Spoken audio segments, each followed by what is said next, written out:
Picture this. You're standing in the depths of a medieval cathedral, but this isn't just any cathedral. The air is thick with the weight of centuries, and beneath your feet, ancient stones whisper secrets that could shatter everything you thought you knew about history. Because what if I told you that beneath the most sacred ground in Christianity lies evidence of the greatest cover-up the world has ever seen? The Knights Templar weren't just warrior monks protecting pilgrims on dusty roads to Jerusalem. They were archaeologists, treasure hunters, and guardians of knowledge so dangerous that it cost them their lives. And what they discovered beneath the Vatican has been buried for over 700 years, locked away in vaults that most people don't even know exist. You've heard fragments of this story before. Dan Brown novels, conspiracy documentaries, whispered theories in online forums. But tonight, we're going deeper than fiction. We're following a trail of evidence that leads from the blood-soaked streets of medieval Jerusalem to the marble halls of Vatican City. A trail marked by mysterious deaths, vanished documents, and artifacts that shouldn't exist. This isn't just about ancient history. This is about power, control, and the lengths institutions will go to protect their authority. Because the Templars didn't just find treasure beneath Solomon's temple. They found proof of something so explosive that it would rewrite the foundations of Western civilization. By the end of this investigation, you'll understand why Pope Clement V had no choice but to destroy the most powerful military order in medieval Europe, why hundreds of knights were tortured and burned alive rather than reveal their secrets, and why, even today, certain chambers beneath the Vatican remain sealed to everyone except a handful of chosen guardians. But first, let me show you just how deep this rabbit hole goes. Because what the Templars uncovered wasn't just hidden beneath Jerusalem, it was transported piece by piece, scroll by scroll, to the heart of the Catholic Church itself, and it's still there, waiting in the darkness. The year was 1119. 9 French knights arrived in Jerusalem with a mission that on the surface seemed almost laughably modest. They claimed they wanted to protect Christian pilgrims traveling the dangerous roads to the Holy Land.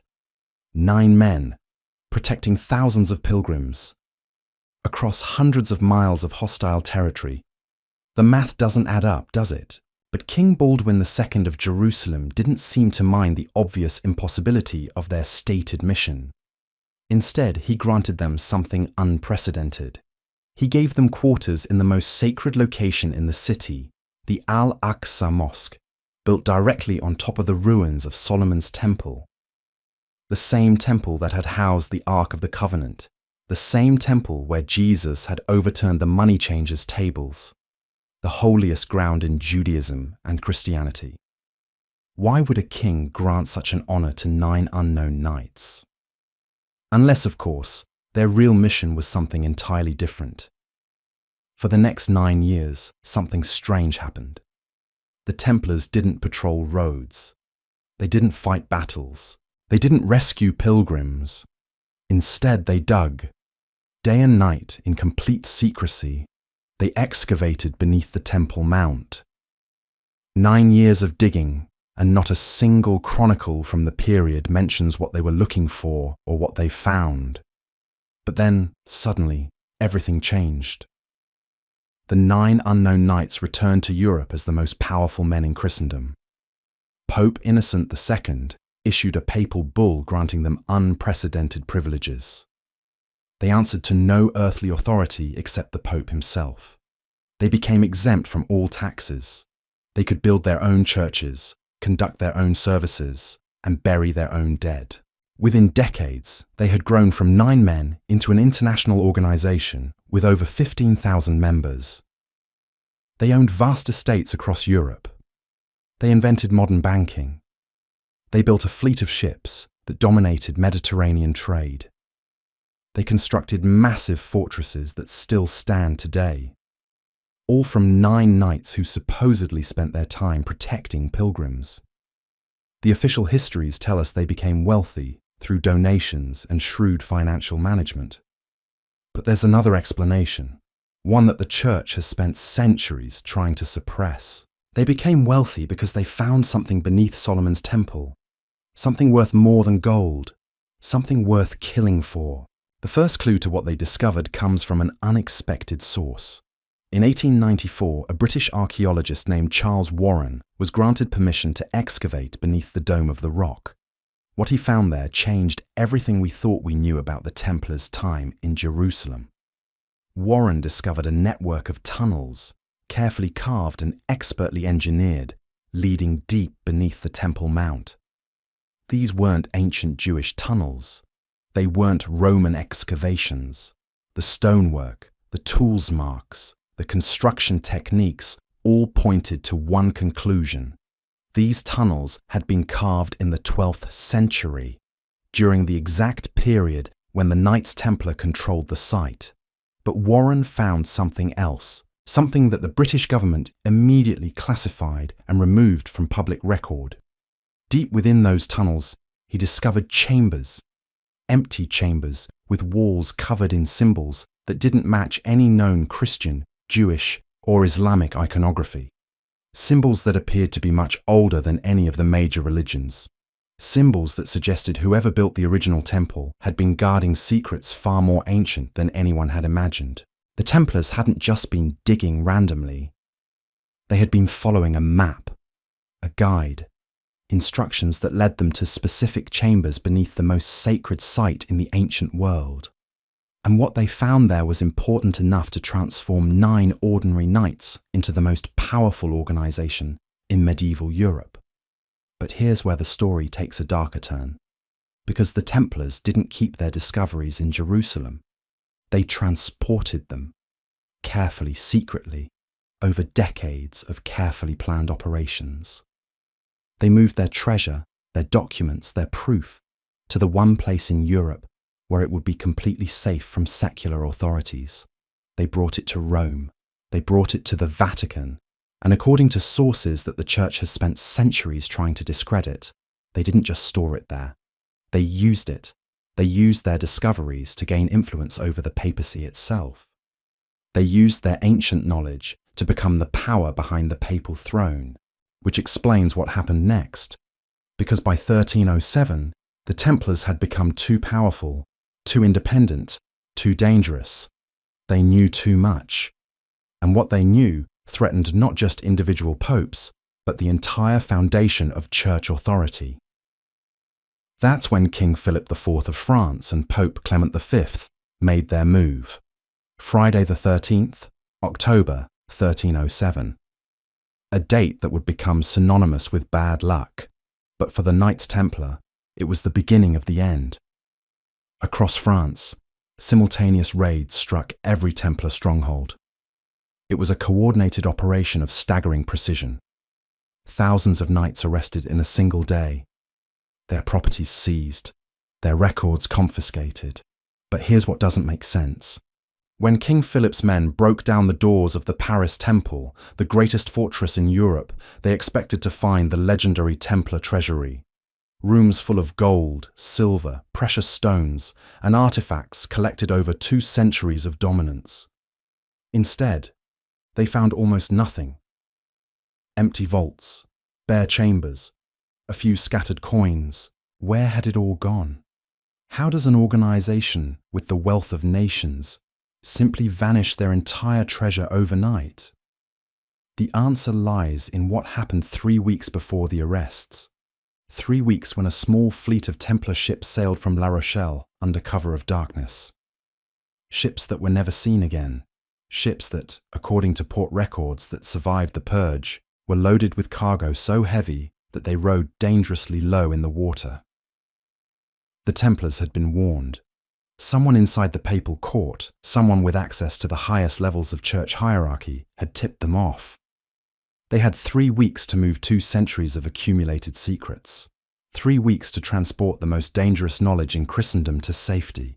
But where did those ships go?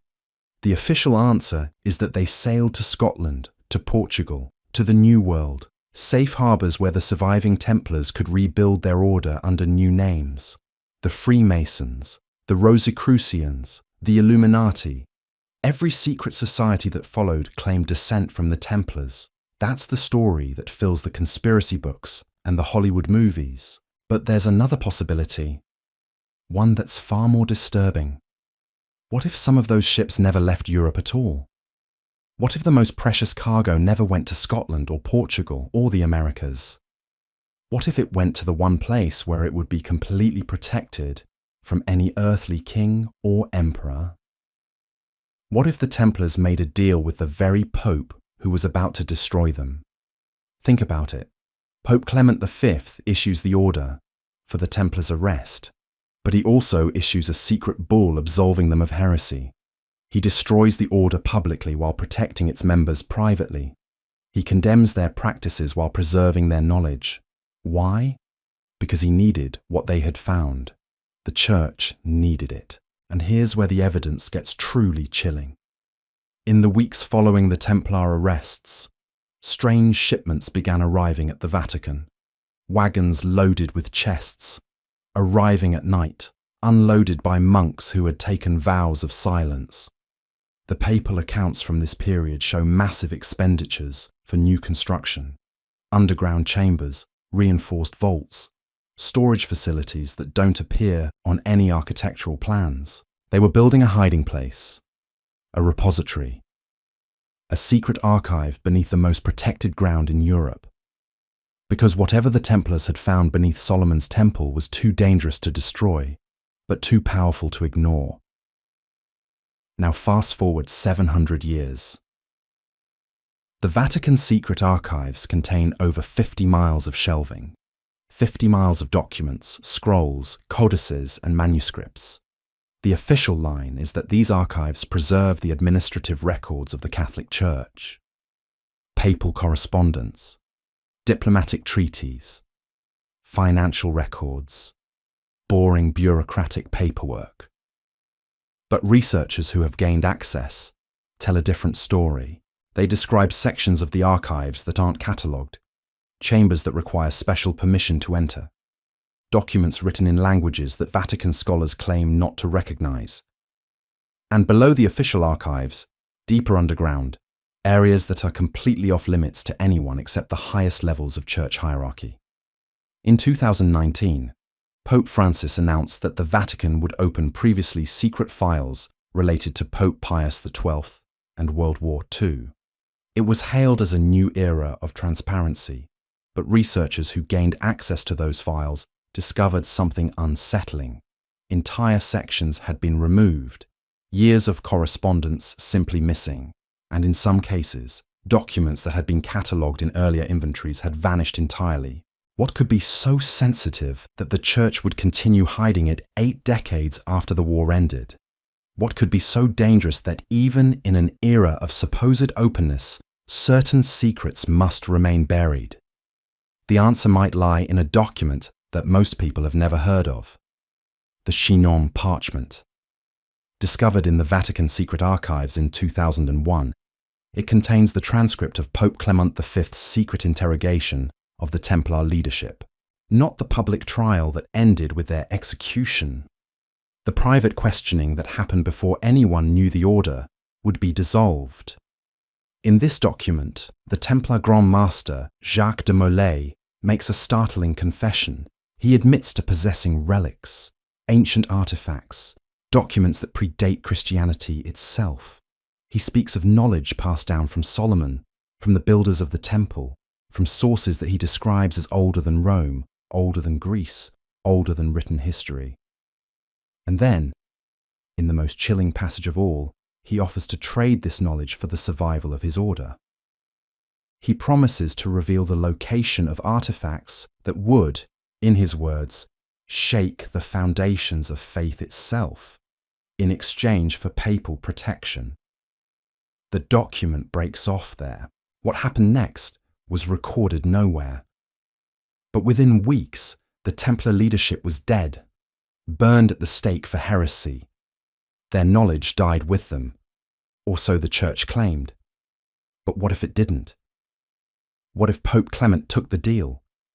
What if he accepted the Templar treasures and then eliminated the only people who knew what they contained. It would be the perfect crime.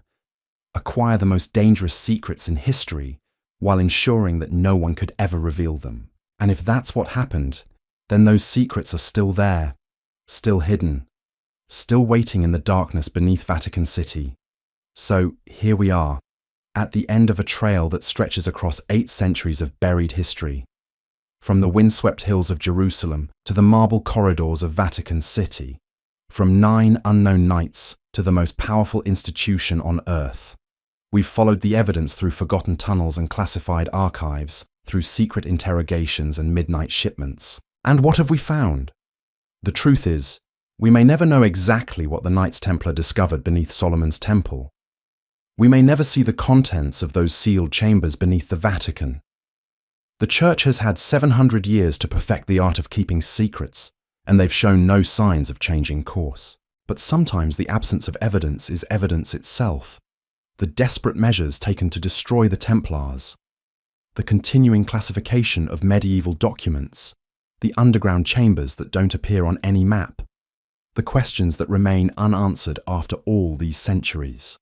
Whatever lies hidden beneath the Vatican, it's something worth protecting at any cost, something worth killing for, something worth keeping secret even now, in an age when we can map the surface of Mars, but can't explore the tunnels beneath our own churches. The Knights Templar found something that changed the course of history. They brought it to Rome, and it's still there, waiting in the darkness, guarded by men who have sworn to take its secrets to their graves. The question is, are you ready to start looking for the truth? Because once you do, there's no going back.